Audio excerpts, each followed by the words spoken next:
week, I'm going to start again this week by saying this.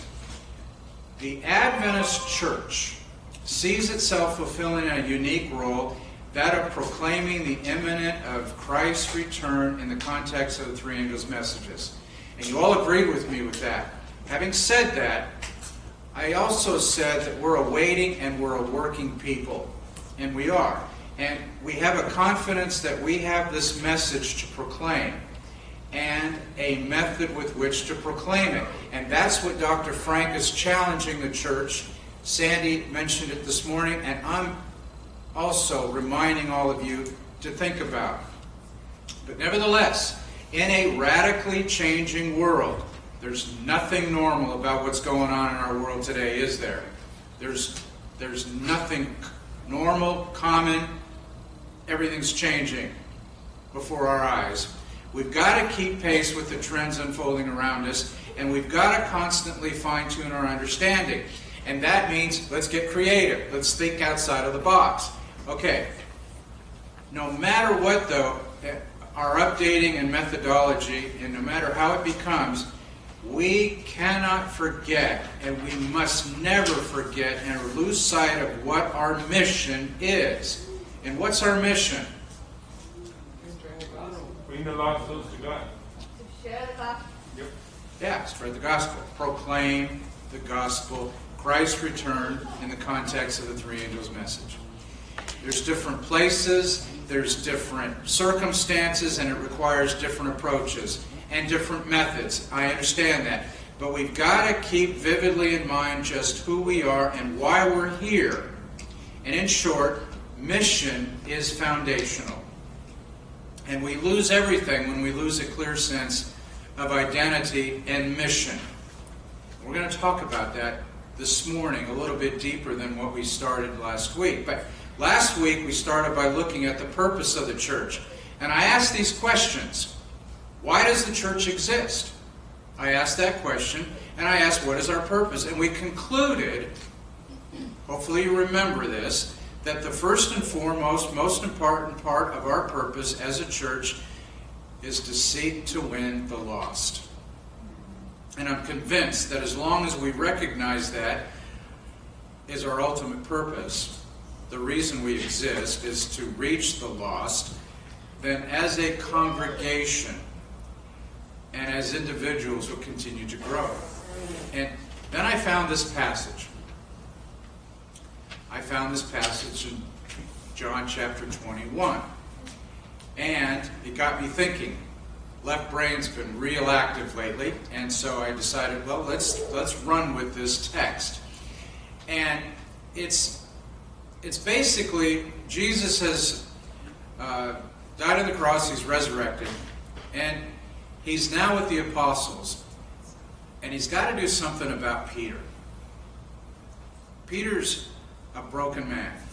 Why do you think Peter's a broken man after the resurrection? He had denied Christ. He had denied Christ. So Christ has to do something to bring Peter back. He has to restore Peter. And this is that example. But I got to thinking about this passage. So, it's chapter 21, verse 15. So when they had eaten breakfast, Jesus said to Simon Peter, Simon, son of Jonah, do you love me more than these? He said to him, Yes, Lord, you know that I love you. And he said to him, Feed my lambs. I found that interesting. We're going to pursue that. He's a fisherman. Feed my lambs.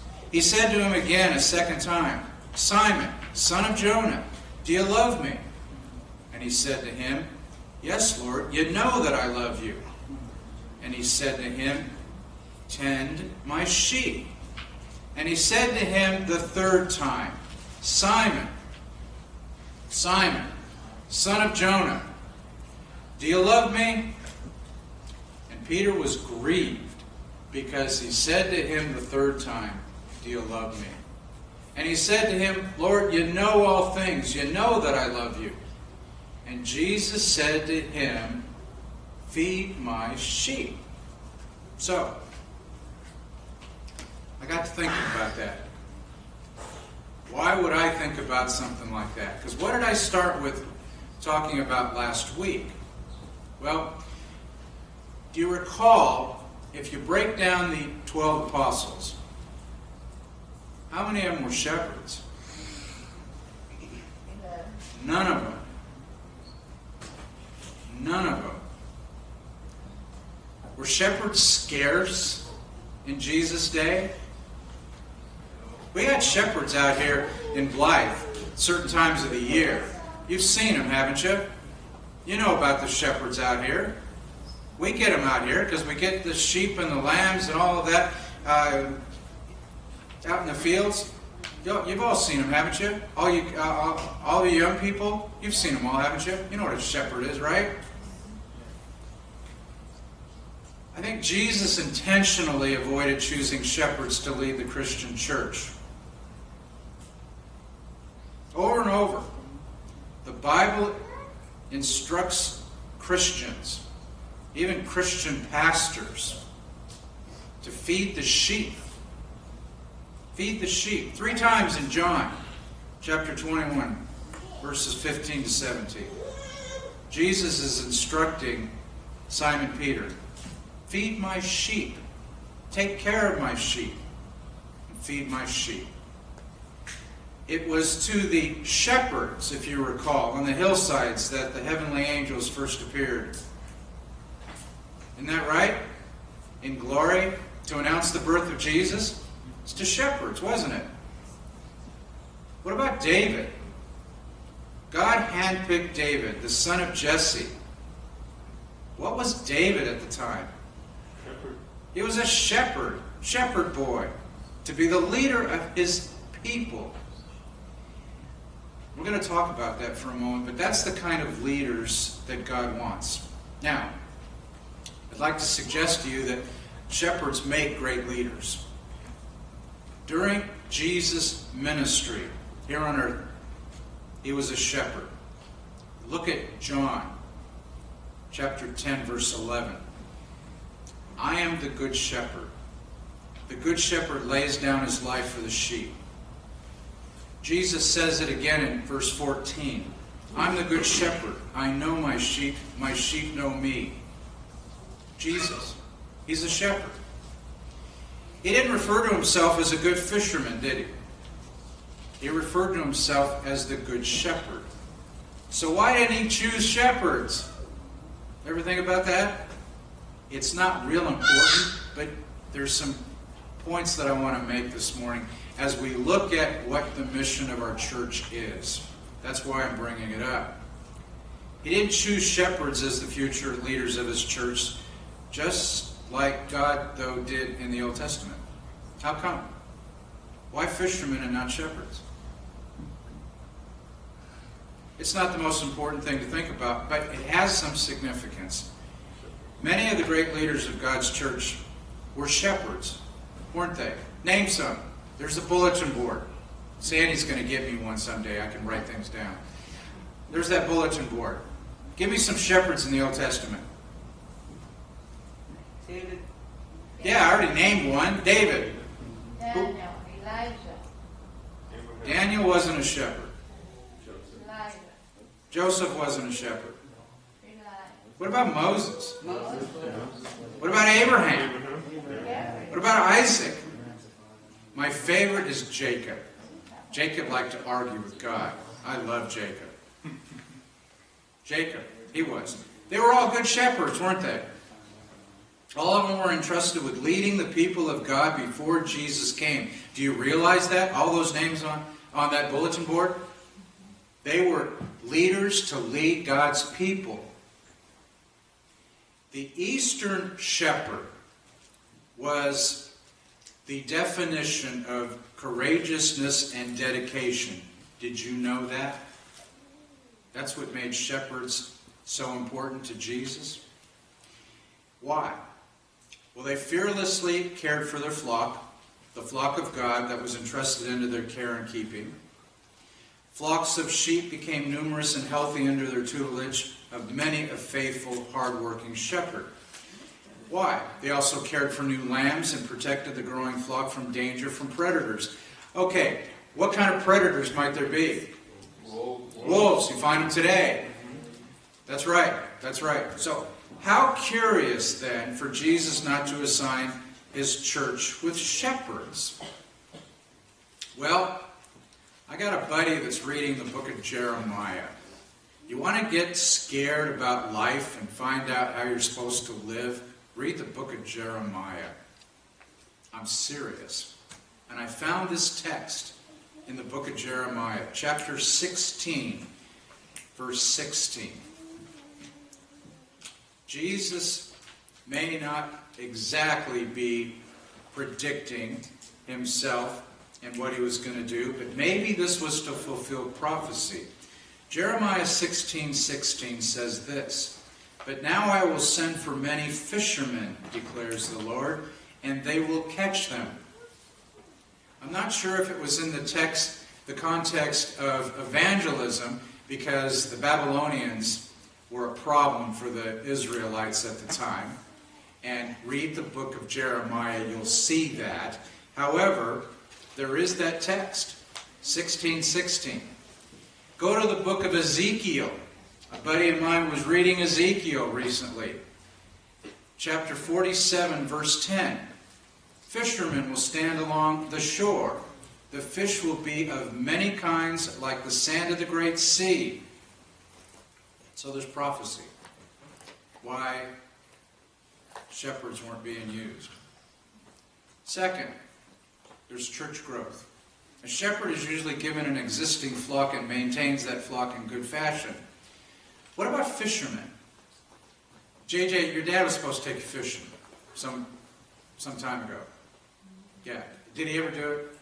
Okay, I'm going to get on his case. So, you're going to find out about fishing. But fishermen, by nature, they're aggressive. They're more aggressive than shepherds. Why? What do fishermen have to do every day? They have to fight with the fish. They have to fight with fish. They have to go out and fish. They have to go out and catch new fish every day. The church has to grow, and it had to grow fast. This new church from the day of Pentecost, it had to grow, and it had to grow fast. Fishermen could best perform that job description. Peter, James, John, were all fishermen, and they were all the closest to Jesus of the 12. Fishermen work in all kinds of weather. Or what's going to happen if they don't work? They don't eat. They don't eat. So then what happens? Die. They starve. That's right. Fisherman who avoids rainy days or stays at home when the forecast is borderline will soon be bankrupt. I had a brother who was a crabber out of the Bay of Eureka. I went with him several times on his sailing vessel. It was like a 57, 60-foot vessel. We went out in a storm out of the Bay of Eureka. It's no fun. It's no fun, but that's what they had to do if they were going to eat, to go get those crabs. That's what they had to do. They had to work. But this enterprising nature of the fishermen is needed to accelerate the growth of the Christian church. Think about that. Then there's involvement. Jesus chose fishermen because God needs many fishers and few shepherds. In the Christian church, every member, like the disciple, is called to be a fisherman. We are all here. You got pen and paper. You can take the bulletin and use the back of the bulletin and write this text down. Matthew chapter 4, verses 18 and 19. Jesus, he's walking by the Sea of Galilee. He sees two brothers, Simon called Peter and his brother Andrew. And they're casting a net into the lake because they're fishermen, okay? And he says, "Come and follow me." And Jesus said, "And I will make you fishers of men." Now, every Christian is and should and can be an evangelist. We're fishers of men, a missionary fishing for unsaved men and women unsaved boys and girls. And young people, that includes you. Your friends can come to the Lord as well. Remember that example I used about the 5-year-old last week? Remember how important that story was. All of you can be fishers of men. Peter, he's a fisherman. First and only later did Jesus tell him that he could be a shepherd. Remember that. Only later. He became a leader, but only later. We should never cease to be a fisherman. But here's the thing. Too many Christians are no longer fishers of men, but they're keepers of the aquarium. Think about that. And that's what Dr. Frank's talking about. And he talked about that when he bared his soul to us last week. That's important to remember. We're not just keepers of the aquarium, are we? That's not what we are. Our job is not to be aquarium keepers, but to go and fish for men. And our church must never forget its mission. Our mission is fishing for men and women. It's not a special activity for special people at special occasions, but it's a normal activity of every Christian every day. And you don't have to do anything special. Just be yourself. That's why I say, invite him on the 9th to see John Bradshaw. You're doing evangelism. Now, shepherds often live in isolation. But fishermen, they're not hermits. You ever been around somebody talking about what kind of day they had fishing, for those of you that do fish? Do you ever really listen to what the fishermen are talking about? The fish was this big, and it gets bigger and bigger. You know what I'm talking about? Fishermen are not hermits. They like to be around other people. And, it takes a team of spirited, strong men and women to catch fish with large nets. If he doesn't learn to work with others, he's not going to be successful. The apostles, as they were fishermen first before they met Jesus, they weren't working alone. They weren't working alone. And the successful fisherman has got to deal with boatmen. He's got to compete with others in the fish market. He's not a loner. You ever been to a fish market, for those of you that fish? You ever been to Pike's Market in Seattle, for example? It's an amazing place to go to. Look up Pike's Market on your toy this afternoon, just to get an idea of what a fish market's like. It's an amazing place. I took Eric when he was a kid, once or twice. And it's an amazing experience. But Jesus never upheld before us the life of the monastery. Being by yourself, okay? We are not called to be secluded from the world, but to go into the world. So again, I invite you to look at Matthew chapter 28, verses 19 and 20. Jesus will go with you. You're not going to be alone. Fellowship is Jesus' way. Most of you don't know this, but Martin Luther used to be a monk. You all know who Martin Luther is. And he said this: more and more greater sins are committed when men are alone than when they keep themselves in fellowship. True words. True words. And only, here we go, only when Adam and Eve were alone, this came up in our lesson study this morning, only when Adam and Eve were alone and away from God, could Satan deceive her.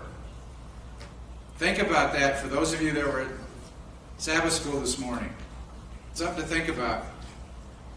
Only when King David was alone and idle did he fall into adultery. Think about it. You don't have to agree with me. We have lunch. You can throw things at me. You can argue with me. Isn't that amazing? We're all together. I love it. But Jesus wants you to be a fisherman. Now, whether your occupation is sitting at a desk or driving a truck, no, there's no surgeons here, but let's just say there's some future surgeons here, okay? Whatever it is, the same call that Jesus called Andrew is also meant for you, and it's meant for me. You're not called to sit by idly, but to roll up your sleeves, be involved in outreach. You're not called to be alone. You're called to be a missionary, to go into evangelism, to work in building up the cause of Jesus. Another idea to think about, a Christian who does not evangelize will fossilize. Just think about that. Think about that. We got to be out doing something for Jesus, not just squabbling over ourselves or with others, but we should lead somebody to Jesus this year. Make that the challenge, because Dr. Frank brought that out for our church. But unfortunately, most Christians are sterile. And by that I mean to say this: they never reproduce themselves. They don't. They don't. When God has clearly commanded us to make disciples, not just decisions. So consider this. This is a science fact for all of you that are in school taking science.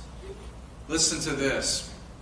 I looked it up. Look it up yourselves on your toy this afternoon. This is true. The total, and it's gross, the total offspring of a single pair of flies, if they survived to the end of summer, would create a mound big enough to cover Texas to a depth of several feet. I kid you not. The next time you swat a housefly, remember the importance of spiritual reproduction. That's a true fact. Now, you need to understand something. The 12 disciples, the day of Pentecost, they believed Jesus was coming back when? Soon. They did. They did. And they had to act quickly, and they had to act with great zeal. Is time still considered long or short? Short. And the end of the world is looming. It really is looming. There are people that are asking questions, even in my RV park. Is time coming soon? The end of time coming soon? People are asking that question. Direct them towards that program with John Bradshaw on the 9th. And you think about it, it only seems a matter of time before several things are going to happen. We've got nations that have got the nuclear bomb that we don't wish they had that bomb. For example, we're going to see some bombs go off maybe. There's only a few more years of affordable oil that remains for our use until modern life, as we know, grinds down to anarchy. We could talk about that. We're not going to because we don't politicize. But think about that. But only when God's people rise up and follow their ultimate job description to be a fisherman will they be doing the full will of God. And your ultimate task is not to warm a pew, although the disciples did often sit at Jesus' feet. And I understand that. I understand that. But shepherds care for the sheep. Fishermen are hunters. And that's why Jesus called fishermen. So, what was God's first plan? I suggest to you, evangelism is actually God's third choice. It's not the first choice. The Great Gospel Commission of going and telling, I would suggest to you, is number 3. Number 3. God's second choice, I would suggest to you, is for interested people to desire to come and see. God hoped that His chosen people, and that was Israel at the time, would be so blessed that because of their relationship with Him, that people would be a path to their door. That didn't happen, did it? Then these people, they could observe what can happen when a people live according to God's will. When they live life according to God's will, it makes a difference. And it'd be a good example. But we know that His people, Israel, didn't follow God very well, did they? So it didn't work. So what's the first choice? What was God's first choice? Any ideas?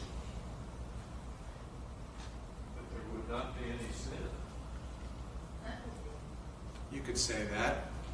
But we talked about it this morning. Eric brought it up in an indirect and a direct way. I know most of you weren't here for Sabbath school, but let me answer it this way. For 100% of human beings to have an unbroken relationship with Him, capital H, so that no one would have to seek the lost. That's the number one choice. Perfect relationship. You wouldn't have to seek the lost. If 100% of human beings had that relationship. That's the first choice, I'd suggest. But, again, according to our lesson study this morning, Adam and Eve, they spoiled God's highest hope, didn't they? So now the church is operating under the mode of evangelism. And it's wonderful, but it's God's third choice. It's God's third choice, I'd suggest to you. The mission of every church is to uplift Jesus to the world. And guess what, guys? Your street is that part of the world. There's India, there's Guatemala. We have one-day church all over the world. We've done that. We've been very good at that as part of our mission. I believe Sandy said last week we've got some choices to make about our next one-day churches coming up. But also remember this, Jesse, your sister is also. And your sisters are to you. The same thing with the Toms, your brothers. And you've got nieces and nephews, don't you? They are also part of the choice to bring to Christ, aren't they? And it could be in the playroom, it could be in the playground. It could be in the home, it could be in the store. They're all part of the world. Write this text down, we're almost done. John 17, verse 18. It says this, John 17, verse 18. As you sent me into the world, I have sent them into the world. That's His disciples, and that's us as well. Our job description is to go to the world, just as Jesus went to the world, to tell the world about Jesus, and we're living in the last days. And we've got to be faithful to our task. I'd like to suggest that Christianity is just one generation away from extinction. What do I mean by that? Each generation must tell the next. That's what I mean by that. And if we would stop telling the world about Jesus, stop preaching Jesus, burn all the Bibles, Christianity would be over. Matthew 13, verse 47 says, the kingdom of heaven is like a net. We are the fishermen. And yeah, I know there's a lot of people, they're not good fishermen. I've noticed that around the river when I go down to the river. That doesn't stop me from fishing, does it? I'm supposed to be able to go fishing when it cools off. I got access to a boat with an engine. I don't care if I don't catch anything. I just want to go fishing. Some of you might be like that. JJ, you may not catch anything when your dad takes you. Or you may catch a lot more than he does.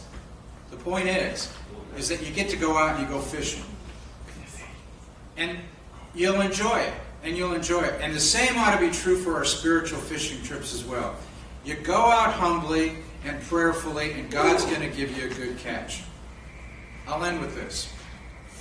One day there was a rich man, he went fishing. He had all the latest gear. I mean, he had everything. The finest equipment, the latest equipment. Hours later, he had caught nothing. He walks up on the river, he comes upon a small boy, and he's got a stick and a bent hook. I can't tell you how many fishermen this has happened to. The man questions the boy, and he says, how did you get so many fish and I got nothing, and we both use the same bait? And the boy said, you got to keep yourself out of sight. This is not a joke. This is a true story. You got to keep yourself out of sight. To be a successful fisher of men, preach Jesus.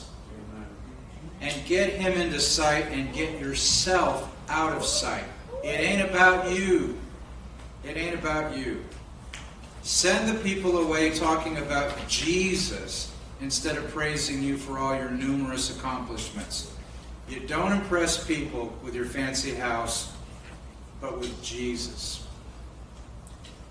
In the book of Acts, 1st chapter, verse 8, it says this. Write this text down, you can look it up later. But you shall receive power when the Holy Spirit has come upon you, and you shall be witnesses to me in Jerusalem and in all Judea and Samaria and to the end of the earth. So go. Go somewhere. One of the greatest impediments of successful fishing. Do you want to know what it is? It's the poverty of our relationships with Jesus.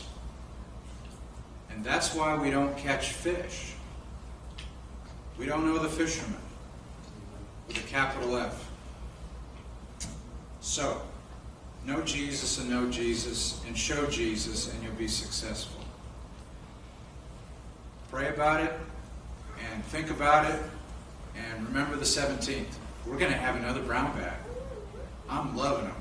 But we're going to take a few minutes afterwards. So everybody think about it.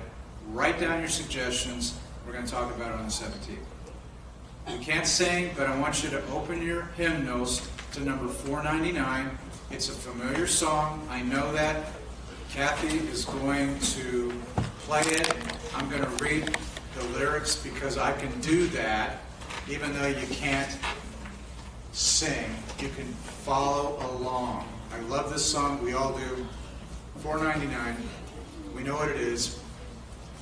What a friend we have in Jesus. And we're trying to get a little bit of music in our church service.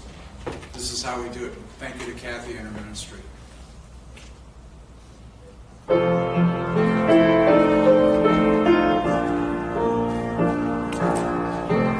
What a friend we have in Jesus. All our sins and griefs to bear. What a privilege to carry everything to God in prayer.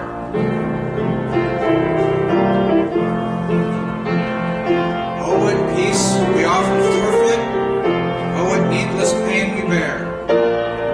All because we do not carry everything in prayer.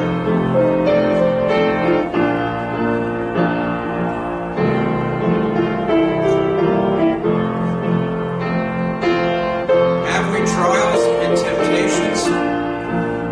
Is there trouble anywhere? We should never be discouraged